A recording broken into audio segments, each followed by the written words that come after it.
추수감사주일 하나님께 모든 영광을 올려드립니다. 한 해 동안에 수고하신 여러분들 격려를 드립니다. 이 시간에 하늘에서 주시는 위로함이 여러분에게 함께 하시기를 다시 한번 예수님의 이름으로 축복합니다. 우리가 봉독한 로마서 8장 26절에 우리의 연약함이라고 말씀을 하고 있죠. 인간은 연약하다. 여기에 관해서 한 신학자는 말하기를 인간이 연약하다라고 하는 것은 바로 인간의 조건의 총체다. 즉 피조물 다움이다. 피조물이기 때문에 인간은 연약할 수밖에 없다. 그런데 그것을 누구보다도 하나님께서 잘 알고 계시다라고 하는 것이죠. 그러므로 우리의 연약함, 이렇게 하나님께서 말씀을 하고 계시는 거예요. 그렇구나. 하나님도 우리의 연약함을 잘 알고 계시는구나 하는 생각이 우리 가슴속 깊이 파고 들어오는 것을 이 말씀을 통해서 우리 모두가 교통을 하게 됩니다. 이사야 64장 8절에 그러나 여호와여 이제 주는 우리 아버지시니이다. 우리는 진흙이요 주는 토기장이시니 우리는 다 주의 손으로 지으신 것이니이다. 성경에는 하나님을 토기장이로, 우리는 토기장이신 하나님께서 진흙으로 빚으신 질그릇이다, 이렇게 말씀을 하고 계시죠. 질그릇이 얼마나 깨지기 쉽습니까? 우리는 너무나 지나쳐도 안 되고 너무나 못 미쳐도 안 돼요. 약한 존재라고 하는 것이죠. 이를테면 돈이 너무 많아도 곤란하고 돈이 너무 없어도 어려움을 당합니다. 사랑을 지나치게 받아도 문제가 되고 그 사랑이 흡족하게 받지 못해도 문제를 일으킵니다. 심지어는 하나님이 주시는 은혜도 분수껏 받아야지 분수에 지나치도록 하나님의 은혜를 받으면 문제로 태워지는 것을 우리는 많이 볼 수가 있었습니다. 이것은 바꿔 말하면 하나님의 은혜도 다 감당할 수 없는 그런 연약한 존재가 인간이다 라고 하는 것이죠. 사람이 이렇게 약합니다. 한마디로 항상 마음을 놓을 수 없는 약함을 가지고 있습니다. 이 연약성은 아담의 범죄로 말미암은 그 원죄, 그 타락으로 말미암아 유전된 것이다, 이렇게 보는 것이 맞습니다. 우리가 중생을 받았다고 해서 이 연약성이 없어지는 것이 아닙니다. 이 연약성은 우리가 믿음이 좋다고 해서 금방 벗어 던질 수 있는 겉옷도 아닙니다. 성령 충만하다고 해서 슬그머니 사라지는 증세도 아닙니다. 우리 모두는 일생 동안 연약한 존재로 피조물다움, 여기서 벗어날 수 없다라고 하는 스스로를 인식을 해야 돼요. 그러니까 어제는 웃다가 왜 오늘은 인상을 찌푸려요? 왜? 그게 내 스스로가 연약하다라고 하는 증거예요. 남편이 잘해주면 장동건 같이 보이다가, 장동건 몰라요? 현빈, 원빈. 남편이 잘해주면 원빈 같이 보이나 아니면 뭐 세븐틴 같이 보이나? 그러다가 남편이 잘 안 해줘봐 산적같이 보이지. 왜? 똑같은 남편을 보는데도 그게 인간의 연약이라고 하는 거예요. 이와 같이 연약한 우리를 하나님께서는 어떻게 다루시는지 아십니까? 하나님은 우리의 연약을 바꾸려 하지 않는다는 걸 먼저 여러분들이 알아야 돼요. 대신 그 연약함을 그대로 둔 상태에서 그 연약함을 도우신다라고 하는 것이죠. 그 목적을 위해서, 우리의 연약함을 돕게 하기 위해서 보내신 분이 누구이세요? 여러분이 잘 아는 성령이십니다. 이 보혜사 성령은 우리 안에 오셔서 본래 육신의 사람이었던 우리들을 영의 사람으로 바꿔주십니다. 그리스도와 함께 영광을 누릴 수 있는 하나님의 자녀로 만들어주시는 것이죠. 소망 없이 보이는 이 세상에서도 장차 우리들이 몸의 속량을 입고 살아갈 소망으로 인도해 주신 겁니다. 이 모든 것이 우리 연약함을 도우시는 성령님의 사역이죠. 그래서 오늘 본문 로마서 8장 26절에 뭐라고 말씀하세요? 이거와 같이 성령도 우리의 연약함을 도우시나니. 8장 첫 절부터 오늘 우리가 읽은 본문 이리까지 사도 바울은 성령이 우리를 어떻게 도우는가를 자세하게 설명을 해주고 있습니다. 그러므로 26절 초두에 이와 같이라는 접속사가 나오는 것은 당연하게 보입니다. 왜냐하면 이 앞에 있는 모든 성령의 역사가 오늘 우리의 연약함을 돕기 위함이다라고 하는 것이죠. 그런데 26절 말씀에 보게 되면 성령 다음에 도라고 하는 접속사가 있는 것을 볼 수가 있죠. 그렇죠? 성령도. 성령은이라고 하지 않고 성령도라고 하는 조사가 붙었다라고 하는 겁니다. 이 도라고 하는 것은 또한이라고 하는 의미를 갖고 있는데요. 따라서 성령도는 마치 지금까지 성령을 한 번도 언급하지 않았다가 갑자기 등장하는 것 같은 인상을 풍겨주고 있습니다. 그러나 앞뒤 문맥을 정확히 우리가 봐서 연결을 한다면 이와 같이 성령은 우리의 연약함을 도우시나니 라고 번역해야 바른 겁니다. 성경의 번역은 조사 하나하나까지도 굉장히 신중을 기울여야 하는 것이죠. 그러므로 성령도 이렇게 말씀했다고 해서 성령께서 갑자기 나타나가지고 우리를 돕는다, 그렇게 여러분들이 보면 안 되고요. 성령은, 그분은 이미 우리를 돕고 계시고 지금도 우리를 돕고 계시고 앞으로도 우리를 돕고 계시는 분인 줄로 확신합니다. 성령은 우리의 연약함을 돕기 위해 우리와 함께 계시는 하나님의 영이신 것이죠. 그래서 성령을 다른 말로 보혜사라고 합니다. 우리가 보고 있는 개역개정 성경에는 한문으로 직길보, 은혜해, 스승사로 해석을 하고 있죠. 영어 성경에는 그 해석본에 따라 약간 차이가 있습니다. 킹 제임스 버전에는 컴포터, 위로자로, NIV에서는 카운셀러, 조언자로, 그리고 LB에서는 헬퍼, 조력자로 번역을 하고 있습니다. 성령께서는 우리들을 품에 안아주시는 위로자가 되시고 생명길로 인도하시는 조언자가 되시고 공경에 처할 때, 앞이 캄캄할 때, 도움이 절실할 때 조력자가 되어주시는 분인 줄로 압니다.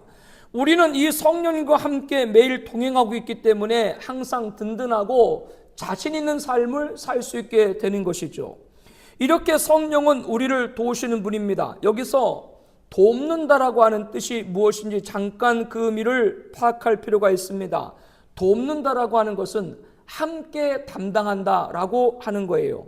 좀 더 쉽게 설명을 드리면 맞잡아준다라고 하는 의미가 있습니다. 가령 무거운 통나무를 옮기려고 어깨에 짊어졌을 때 얼마나 혼자 들고 가려면 어려워요. 그때 쉽게 옮기도록 하기 위해서 통나무 한쪽 끝을 맞잡아주는 것, 이런 경우를 가리켜서 돕는다. 바로 성령도 그와 같다라고 여러분들이 이해하시면 됩니다.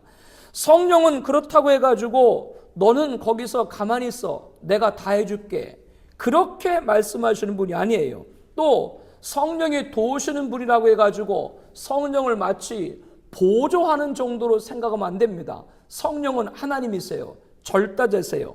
그런데 성령이 돕는 자라고 하는 건 어떤 의미냐면 성령님은 인격체라고 하는 거예요. 인격체가 무슨 뜻이에요? 도움을 구하는 자에게 찾아옵니다. 간절히 바라는 자에게 힘을 주십니다. 우리가 성령을 모셨다고 해가지고 금방 연약함이 사라지는 것이 아니에요. 우리 안에 성령이 계신다고 우리가 갑자기 영적인 거인이 되는 것도 아닙니다. 초자연적인 인물이 되는 것도 더더욱 아닙니다. 성령은 우리의 연약함은 그대로 있는 상태에서 도우신다라고 하는 거예요. 그렇기 때문에 우리가 그의 도움을 따르려고 할 때 도우시는 것이고, 우리가 그분에게 요청을 드릴 때 그분이 그 요청에 응하시는 것이죠. 이렇게 우리가 연약하기 때문에 동행해 주신 분이 바로 성령님, 하나님의 영이십니다. 그러므로 우리의 연약함은 한편으로 보게 되면 성령이 머무는 필요 조건인 거예요. 즉 겸손한 자에게 찾아온다라고 하는 거예요. 어떤 의미에서 연약이라고 하는 건 절대 조건이라고 말씀드릴 수가 있습니다. 우리가 연약하지 않다면 성령이 우리 안에 머물 필요가 없는 거예요. 그렇기 때문에 자기 잘난 것으로 사는 사람들, 자기 힘으로 사는 사람들, 자기 노력으로 사는 사람들은 어느 정도까지는 살 수 있을지 모르지만 언젠간 꺾인다. 언젠간 부러진다.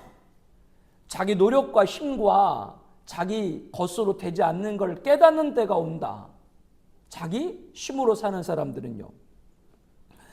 그러므로 우리들은 연약이라고 하는 것을 우리들 벗어버리려고 애쓸 필요가 없어요. 이 말은 연약함을, 우리들의 부족함을, 우리들의 나약함을 그대로 방치하라 그런 뜻이 아니라요.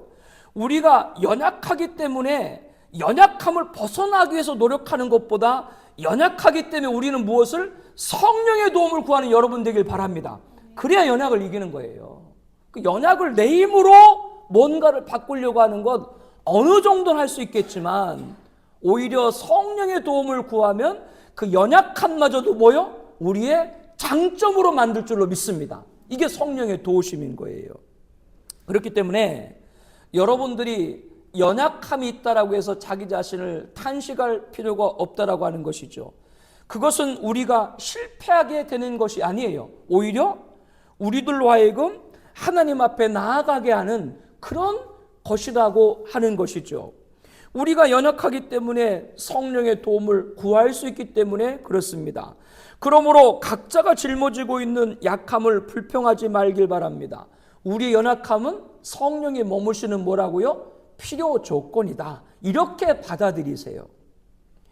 여러분이 잘 아는 것처럼 바울 얼마나 위대한 하나님의 사람이었습니까? 그의 능력이 얼마나 대단했든지 그의 손수건과 앞치마를 갖다가 병자에게 만지면 고쳐지고 악기 들린 사람에게 얹으면 귀신이 쫓아났어요. 그런데 참 아이러니하죠. 사도 바울은 자신이 그렇게 큰 능력을 행했는데 자기는 자기 병을 못 고쳐요. 그게 얼마나 아이러니해요. 그러나 바울은 자기의 연약함을 부끄러워하거나 그것을 가지고 자기의 수치로 생각하지 않고 이렇게 고백을 하고 있습니다. 여러분이 잘 아는 말씀 고린도후서 12장 9절이죠. 나에게 이르시기를 내 은혜가 내게 족하도다. 이는 내 능력이 약한 데서 온전하여 짐이라 하신지라. 그러므로 도리어 크게 기뻐함으로 나의 여러 약한 것들에 대하여 자랑하리니 이는 그리스도의 능력이 내게 머물게 하려 함이라. 이것은 자기의 연약을 꿰뚫어 보는 그런 영의 눈이 있는 사람만이 할 수 있는 말입니다. 이 말씀의 깊이를 아는 사람은 자기 연약을 결코 부정적으로 보지 않아요. 내가 연약하기 때문에 성령의 도우심을 구해서 온전한 사람이 되었고 내가 약하기 때문에 오히려 내 안에 그리스도의 능력이 머물게 되었다. 이거는 영적으로 이 깊이를 아는 사람만이 고백할 수가 있는 거예요. 그러므로 오늘 본문 로마서 8장 26절 이와 같이 성령도 우리의 연약함을 도우시나니 우리는 마땅히 기도할 바를 알지 못하다 라고 하는 이 말씀은 특별히 우리의 기도를 도우신다라고 기록하고 있다는 것을 찾을 수가 있습니다. 마땅히 기도할 바 이렇게 얘기했잖아요. 왜 성령께서 특별히 이 본문에 우리의 기도를 도우신다라고 말씀을 했을까요? 그것은 우리가 육체적으로나 영적으로 연약해지면 가장 먼저 힘을 잃게 되는 게 뭐예요? 기도예요. 기도하는 힘을 잃게 되기 때문이에요. 여러분 그렇지 않습니까? 몸에 열이 조금만 나도 우리가 어떻게 돼요? 나도 모르게 기도를 못하고 들어 누워버리고 맙니다. 기분이 좀 상한 일이 생겨도 어떻게 돼요? 마음이 무거워서 제대로 기도를 못합니다. 신앙생활에 긴장이 풀려서 세상 재미에 맛을 들면 어떻게 돼요? 기도가 점점 줄어들게 되는 것이죠. 우리에게 있는 모든 연약함이 기도를 못하는 쪽으로 기울게 된다. 그러니까 우리들이 연약하는데 그 연약한 것이 어디로?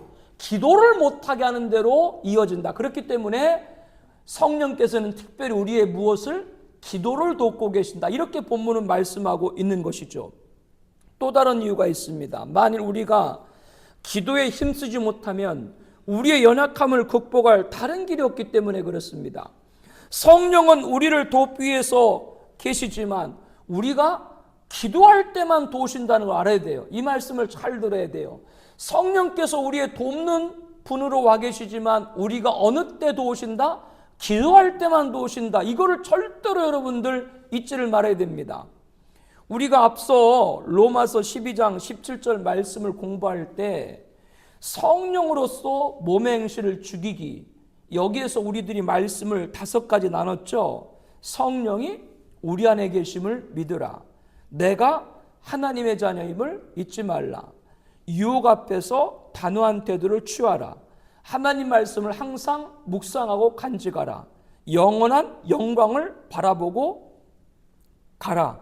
이 5가지가 성령으로 몸의 행실을 죽이는 무장하는 것이다. 근데 그때 이 말씀을 여러분에게 드리면서 정말 중요한 것이 있는데 그 중요한 것은 당연한 것이기 때문에 말씀하지 않고 5가지만 말했다. 그렇게 말씀을 드렸는데 기억이 나세요?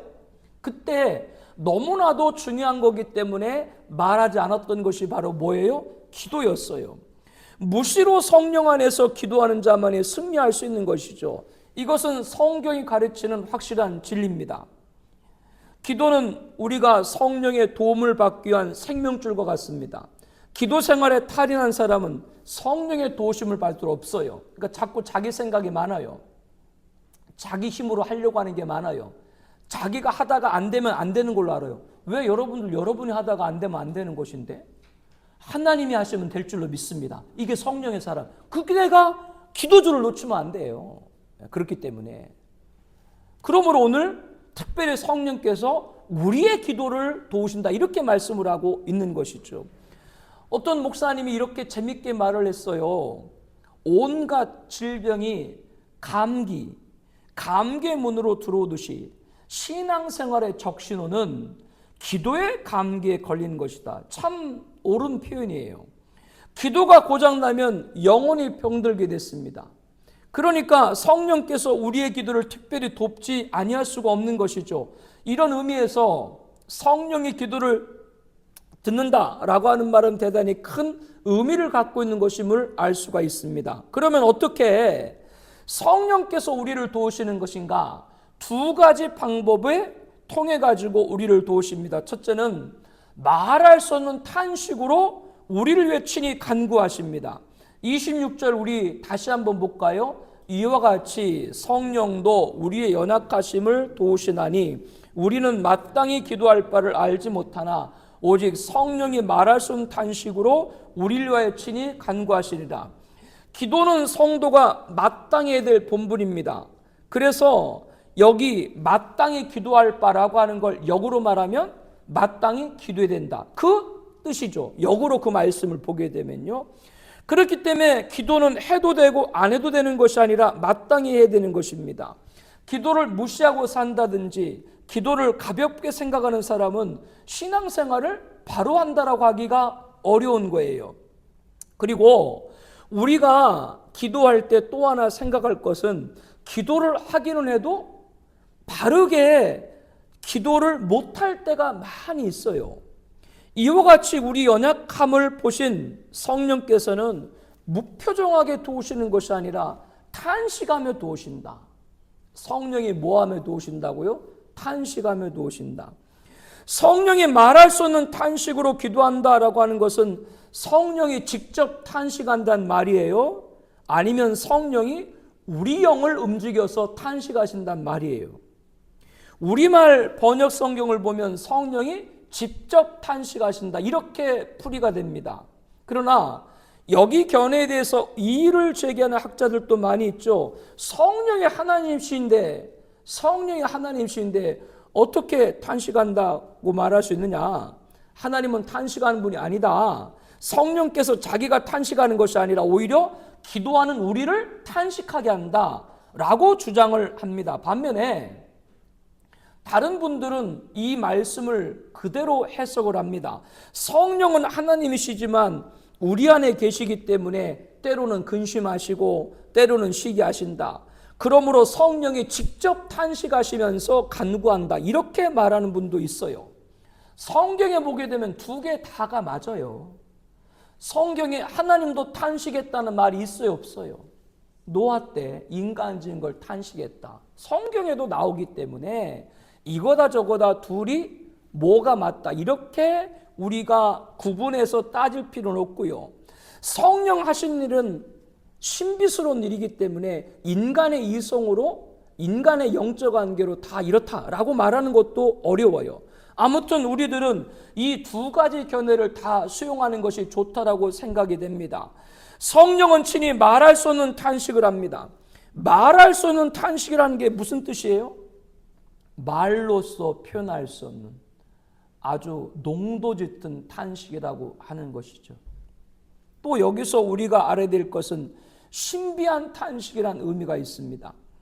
22절에 보게 되면 피조물이 다 이제까지 함께 탄식한다라고 말하죠. 로마서 8장 22절에 누구도 탄식한다고요? 피조물도. 지난주에 말씀드렸잖아요. 지금이 가을이지 않습니까? 낙엽이 떨어지잖아요. 그런데 낙엽이 떨어지면서 탄식을 한다 그랬죠. 인간들아, 너희 때문에 내가 낙엽이 돼서 떨어진다. 왜 그렇다고요? 천국에 가면 과실이 있는데 12실과라고 했어요. 다달이 열매를 맺는 것이죠. 그러면 낙엽이 떨어질 새가 있겠어요? 없죠. 원래 하나님께서 창조하신 에덴 동산 범죄 이전이요. 거기에는 낙엽이 없었는지 몰라요. 왜? 인간의 범죄 이후에 하나님께서는 인간뿐 아니라 땅, 자연도 저주를 받았기 때문에 그렇습니다. 또 노왕수로 지금 심각한 손상을 받았죠, 자연계가. 그래서 그때부터 창세기 8장에 보게 되면 심음이 있고 거둠이 있고 더위가 있고 추위가 오기 시작했다. 그렇기 때문에 에덴 동산에 원래 하나님이 창조할 때는 추위와 더위가 없었던 것이죠. 그런데 그 인간의 죄로 인해서 파괴된 자연에 순응하기 위해서 나뭇잎이 가을에 뭐가 되는 거예요? 낙엽이 되는 것이죠. 여름같이 햇빛도 없고 여름같이 물도 없으니까 겨울을 지내기 위해서 이 나무들도 나뭇잎이 낙엽이 되는 것 아닙니까? 그 낙엽이 떨어질 때마다 우리 인간에게 탄식한다 그 말이죠. 그런데 낙엽이 떨어질 때 탄식하는데 우리가 그 소리를 들어요, 못 들어요? 이와 같이 우리는 연약하기 때문에 듣지 못하지만 누구는 들어요? 성령은 들으신다라고 하는 것이죠. 한번 여러분 생각해 보십시오. 만일 성령이 우리 마음에 정말 들어와 계신다면 성령께서 우리 마음에 들어와 계신데 성령이 우리를 볼 때 탄식을 하겠어요? 안 하겠어요? 아니 여러분이 여러분을 봐도 탄식을 하는데 성령이 우리 안에 들어와서 우리를 볼 때 성령이 탄식을 안 하시겠냐라고 하는 것이죠. 그분이 우리 기도하는 꼴을 보고 가슴을 안 찌시겠어요? 마음에도 없는 기도, 형식적으로 몇 마디 하는 이런저런 기도, 입술만 놀리는 꼴을 보고 성령의 탄식을 안 하시겠어요? 죄는 숨겨놓은 채 청산유수로 하는 그 기도하는 꼴을 보며 성령의 탄식을 안 하시겠어요? 사소한 이런 일들 저런 일을 핑계 삼아가지고 가장 중요한 기도를 희생시키고 하루에를 넘어가는 우리를 보면서 성령의 탄식하지 않으시겠어요? 그러나 여러분들 한 가지 꼭 알아야 될 것은 이렇게 우리가 연약한데도 불구하고 성령님은 떠나지 않고 도우시는 줄로 믿습니다. 이게 하나님의 사랑인 거예요. 그렇게 성령이 우리를 볼 때 탄식하실 일이 많아도 성령 우리를 떠나지 않으신다. 이게 얼마나 큰 은혜라고 하는가라고 하는 겁니까? 얼마나 감사합니까? 성령의 탄식이 없다면 우리는 더없이 비참해지고 말 겁니다. 성령님의 탄식이 없다면 우리 기도는 공중을 날아가다가 쉼없이 떨어지는 화살 같을지도 모를 일입니다. 성령의 탄식이 있기 때문에 비록 형편없는 기도지만 우리 기도가 하나님 보좌에 올라가게 되는 줄로 확신합니다. 이 감사, 오늘 추수감사주일에 올려드리는 우리의 감사가 되어야 하겠습니다. 다음으로 성령이 우리를 탄식하게 해서 나오는 탄식에 대해서 말씀을 나누고자 합니다. 성령은 자신이 탄식하면서 기도하는 우리를 탄식하게 하세요. 우리는 탄식하지 않으면 안 될 많은 약함을 가지고 있습니다. 우리는 탄식으로 부르지 않는 진정한 기도를 할 수 없을 때가 얼마나 많은지 모릅니다. 바꿔 말하면 사람은 연약하기 때문에 진짜 울어야 될 때는 울지 않고 자기 복받쳐가지고 자기 소름에 울 때 자기 소름에 운다라니까요. 진짜 울 때는 울지 않고, 그래서 성령께서는 뭐요? 진짜 탄식할 때가 무엇인지 알게 해준다라고 하는 것이죠. 그거는 하나님의 뜻과 이어지게 되는 겁니다.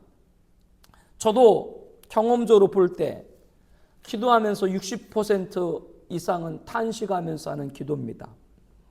가끔은 너무 좋아서 즐거워하면서 기도할 때도 있고 찬송을 하면서 기도할 때도 있지만 대부분 하나님 앞에 제 연약함을 쏟아놓고 기도하는 것이 저의 기도입니다. 이것은 본능적인 탄식이 아니고 자연적인 이성적인 탄식이 아니라 성령이 탄식하는 영을 주실 때만 탄식할 수 있는 것이죠. 탄식은 입술에서 나오는 것이 아닙니다. 마음에서 나오는 것입니다. 내가 하나님께 가까이 나가야 되는데 하나님께 가까이 나가지 못하기 때문에 탄식할 때 그 탄식은 바로 성령께서 우리를 탄식하게 하는 것이죠. 성령만이 진지한 탄식을 할 수 있게 만들기 때문에 그렇습니다.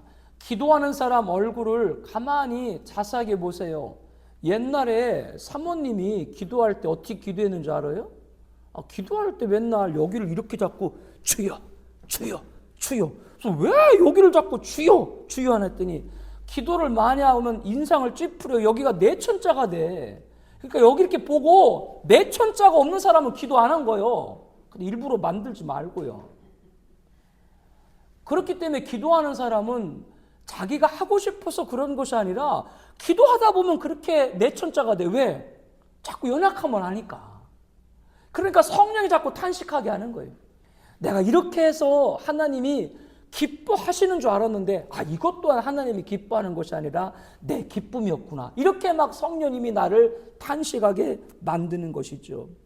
그래서 기도하시는 분들 얼굴을 보게 되면 주름살이 많이 있는 것을 보게 됩니다. 우리의 기도는 탄식이 빠지면 하나님이 들으실 만한 기도가 안 될 때가 참 많다는 걸 알아야 돼요.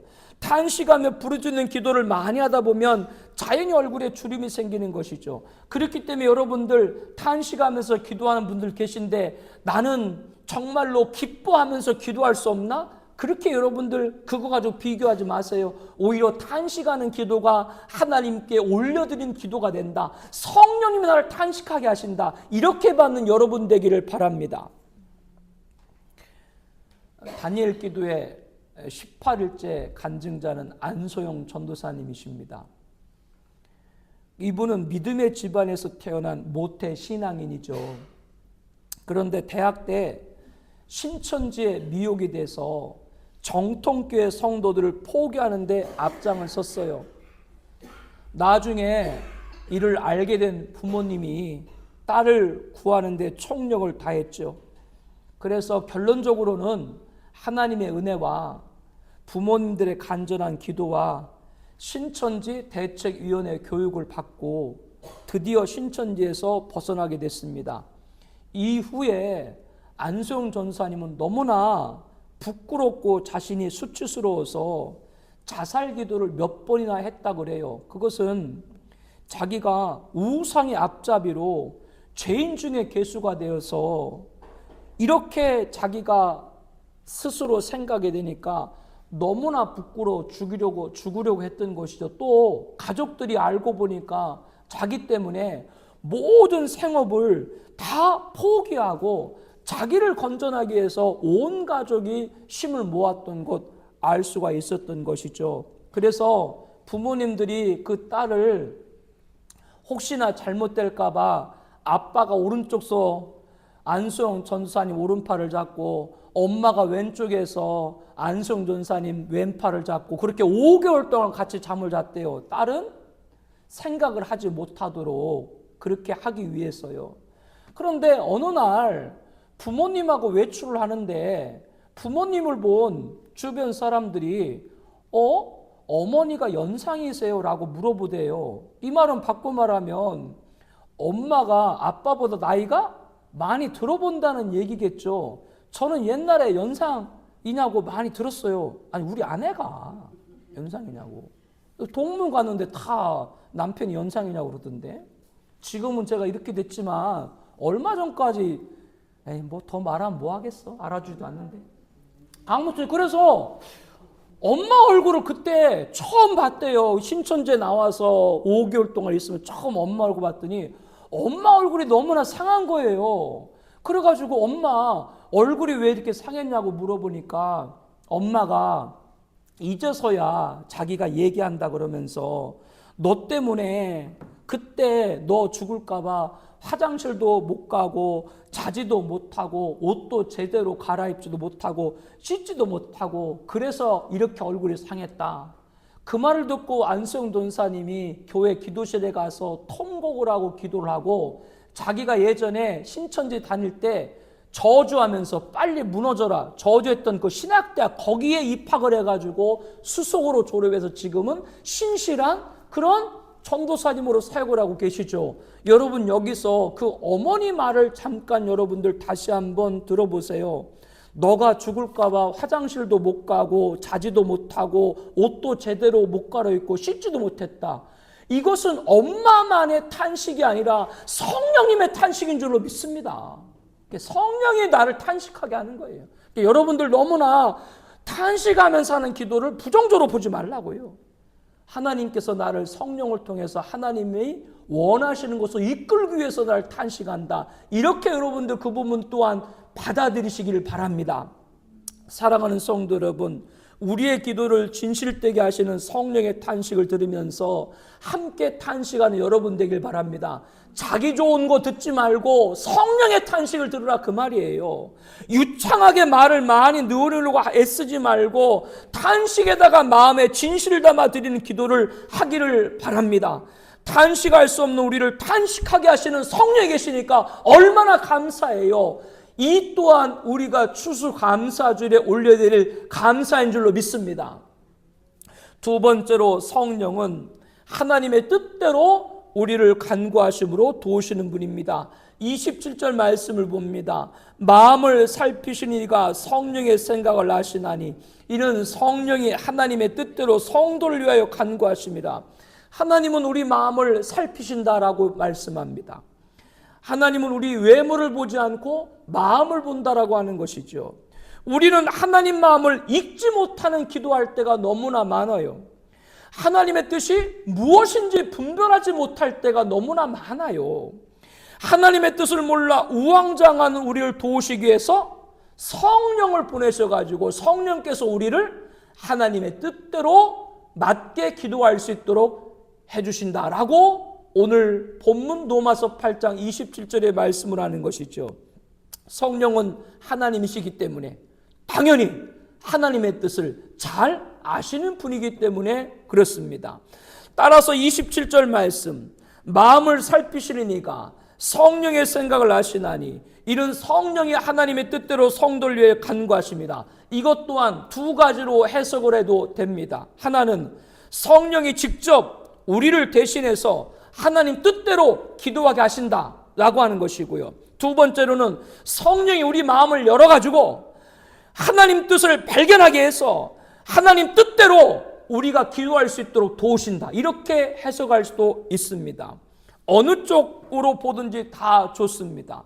성령께서는 경우에 따라 필요한 대로 우리를 도우시기 때문에 그렇죠. 가끔 우리가 세베대 아내 살로메와 세베대의 두 아들 요한과 야고보 같이 잘못 기도할 때가 있어요. 마태복음 20장 말씀을 쭉 보게 되면 예수님이 예루살렘에 올라가려고 하실 때 요한과 야고보가 또 그들의 어머니인 살로메가 예수님을 찾아와 가지고 아뢰는 장면이 나옵니다.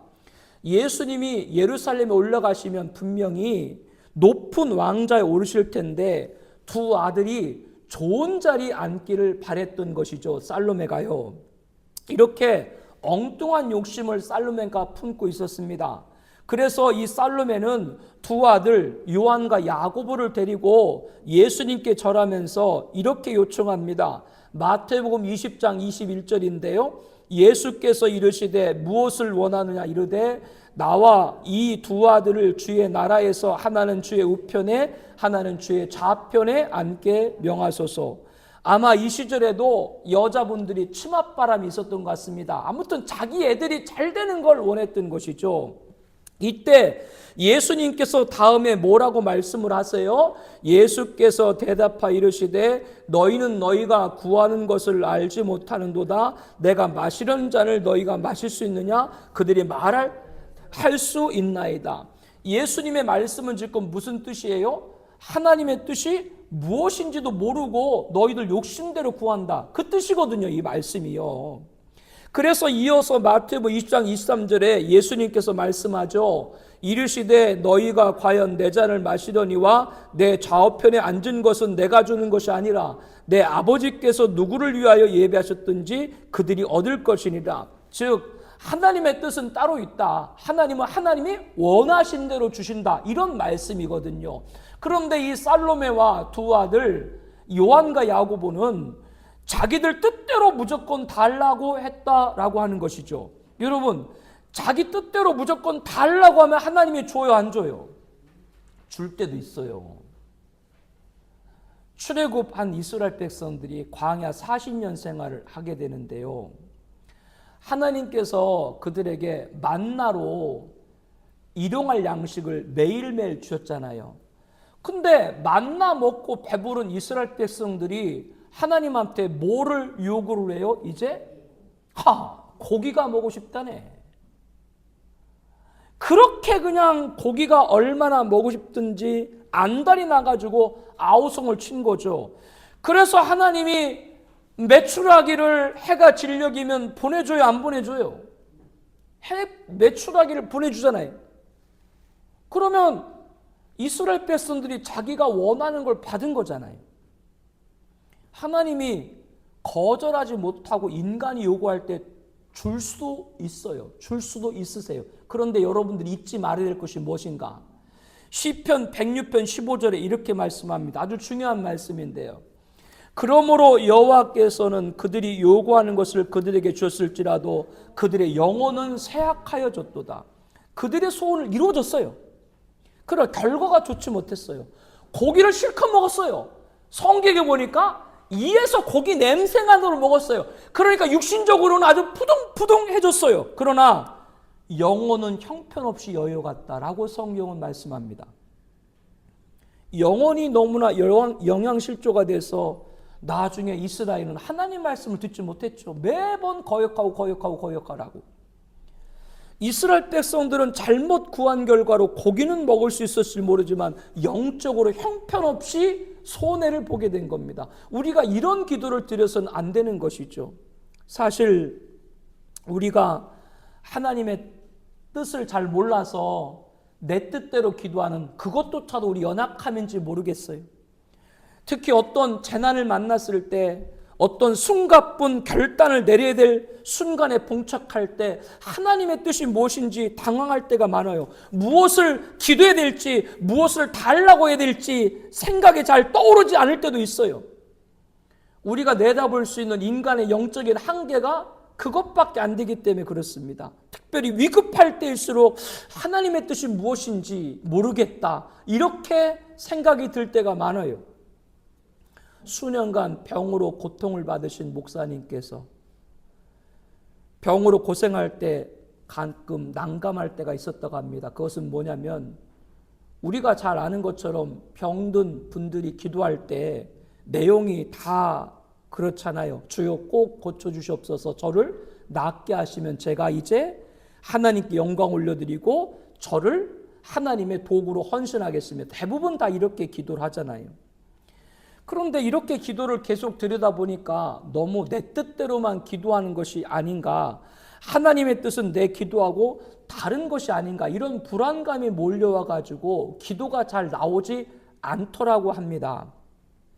하나님의 뜻을 잘 모르니까 마음이 답답해만 간 것이죠. 결국 그래서 이렇게 그냥 기도했대요. 주여 내 뜻대로 마옵시고 아버지 뜻대로 하옵소서. 다 여러분도 알죠? 예수님이 하셨던 것처럼 다 여러분도 알죠? 여러분, 이렇게 이분처럼 병에 있거나 어떤 어려움이 있을 때 하나님의 뜻이 무엇인지 사람의 손금을 보듯이 확실하게 알 수 있는 그런 경우는 별로 없어요. 오히려 도대체 뜻을 잘 모를 때가 많아요.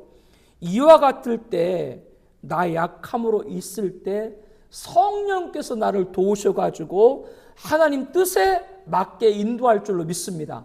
그러므로 여러분들이 어떤 기도를 다 드리던, 어떤 기도를 다 올려드리던 마지막은 어떻게 기도하라고요? 하나님, 혹시 제가 제 뜻대로 기도한 것이 있으면 연약하기 때문에 용서하시고 하나님 뜻대로 하여 주시옵소서. 이렇게 성령의 인도함 받는 기도 드리는 여러분 되시길 축복을 합니다.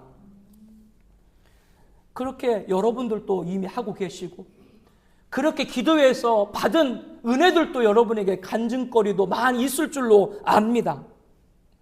그렇기 때문에 우리의 연약함을 위해서 오시는 성령님이 얼마나 감사한지, 오늘 이 추수감사절에 우리가 올려드리는 감사가 되기를 축복을 합니다.